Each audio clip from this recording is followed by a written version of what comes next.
সে হিসু করে দেয়, বিছনায় আসলেই খালি হিসু করে হিসু করে। আশা করছি ভালো আছেন। তো নতুন আবার আরেকটি ব্লগে আপনাদের স্বাগতম। তো আজকে রান্না করব কি, ফার্মের মুরগি ঠ্যাং ঠুং প্রচুর জমেছিল, সেইটা রান্না করব আলু দিয়ে। মুরগির চামড়া বলেন, ঠ্যাং বলেন, ওইটা রান্না করব। সেই জন্য পেঁয়াজগুলো দিয়ে দিয়েছি। এবার দিয়ে দিব আদা রসুন বাটাটা। এই রান্নাটা কিন্তু অনেক মজা হয়, চমৎকার হয় রান্নাটা, খুবই ভালো লাগে। আপনারা ট্রাই করে দেখতে পারেন।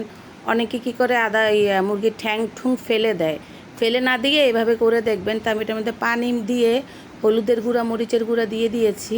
এবার মুরগিগুলো দিব। আমি জিরা আর গরম মশলা কিন্তু মশলা কষানোর সময় দেই না, যখন আমি মুরগি কষাবো তখন আমি দেই। আপনারা এটা খুব খেয়াল করবেন। আমি যত মাংস, কারণ আমার মাংস রান্না বেশি পড়ে আমার ঘরে, মেয়েরা মাংসই পছন্দ করে, মাছ বেশি খেতে চায় না, আর বাবাও না।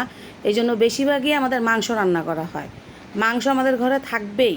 তো আলুগুলো দিয়েও, যেহেতু ফার্মের মুরগির ঠ্যাং, তাহলে আলুগুলো কষানোর সাথে আমি দিয়ে দিয়েছি। এই যে দেখেন, এখন আমি জিরার গুঁড়া, ধনিয়ার গুঁড়া আর গরম মশলার গুঁড়া দিয়ে দিলাম, আর লবণ দিয়ে দিলাম। দিয়ে এটাকে আবার খুব সুন্দর করে নেড়ে চেড়ে এটাকে সুন্দর করে কষিয়ে নিব। আর একটা জিনিস রান্না করব, সেই জিনিসটা এত মজা, আমি খেয়েছিলাম বিক্রমপুর গিয়ে। অনেকে হয়তো বা এটাকে ঘৃণার চোখে দেখেন কিংবা কিছু, আমার হাজব্যান্ডে আমাকে বকে, বাট আমি এটা লুকায় লুকায় রান্না করি। এইটা, এই যে দেখতে পাচ্ছেন ডিম, সেদিনকে খাসি মুরগি এনেছিলাম।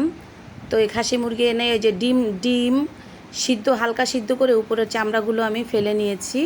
তারপরে এই যে ডিমের নাড়িটা সুন্দর করে ছোট ছোট করে কেটে নিচ্ছি, গিলা কেটে নিচ্ছি, কলিজা কেটে নিচ্ছি, নিয়ে তারপরে এটাকে আজকে রান্না করব। পেঁয়াজ ভেজে আদা বাটা দিয়ে দিয়েছি। এবার দিয়ে দিব রসুন বাটা।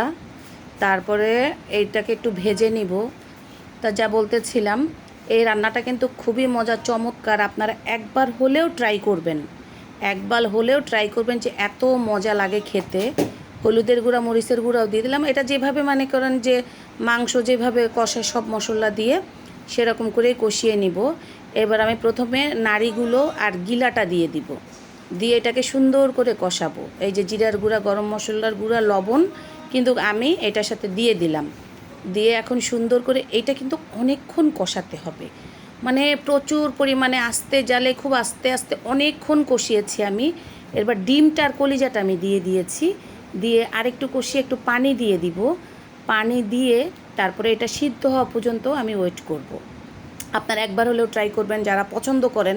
আমি যেভাবে যে নাড়ি ভুনা করি, কালারটা দেখেন জাস্ট কি পরিমাণ ওয়াও, মানে এত ভাল লাগছে খেতে। আমার বললাম না, এত পরিমাণ মজাই যে আমি লোভ সামলাতে পারি নাই, আমি নিয়ে বসে গেছি। মাংস, গরুর মাংস, খাসির মাংস সব রেখে আপনি এটা খাবেন যদি আমার মতো করে এইভাবে ভুনা করেন। অনেকক্ষণ কষাতে হবে এটাকে, খুব আস্তে জালে। আমি তো খেয়েই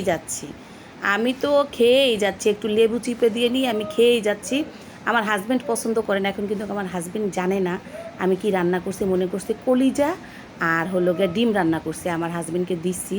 এখন সে খেয়ে বলতেছে যে ওই যে অনেক ভালো হয়েছে। মানে সে ডিমের নাড়ি আগে দেখতে পারতো না, তাকে আমি বলিও নাই, লুকায় খাওয়াই দিচ্ছি। আর এই যে আমাদের ফাতেমা চলে এসেছে। ফাতেমা এসে বিছনাতে উঠার জন্য কত রকমের রং করতেছে, আমি তোকে নিচ্ছি না, কারণ সে হিসু করে দেয়, বিছনায় আসলেই খালি হিসু করে। অত এক দুষ্ট, অনেক পাজি। আমি এই জন্য নিচে নামাই রাখছিলাম, সেই জন্য সে ওঠার জন্য পাগল হয়ে গেছিলো। এখন দেখেন ওখানে আমার আয়না দেখে কীভাবে নাচতেছে, কত ঢং করে আয়না দেখে নাচে। আসলে ফাতেমা না আসলে আমাদের ভালোও লাগে না, অনেক মিস করি ওকে, মানে অনেক। ও যদি কোথাও বেড়াতে যায়, আমরা বলি আল্লাহ আমাদের দিন কিভাবে কাটবে, ও না আসলে আমাদের ভালোই লাগে না।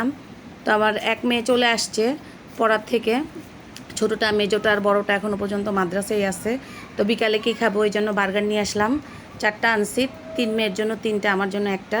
এখন আমি আর আমার ছোটো মেয়ে খেয়ে নিব, আর বড় মেয়ে আর মেজো মেয়ে মাদ্রাসা থেকে আসলে খাচ্ছে। আর সবাই যদি ভিডিওটি ভালো লেগে থাকে, অবশ্যই চ্যানেলটিকে ফলো দেবেন, সাবস্ক্রাইব করবেন।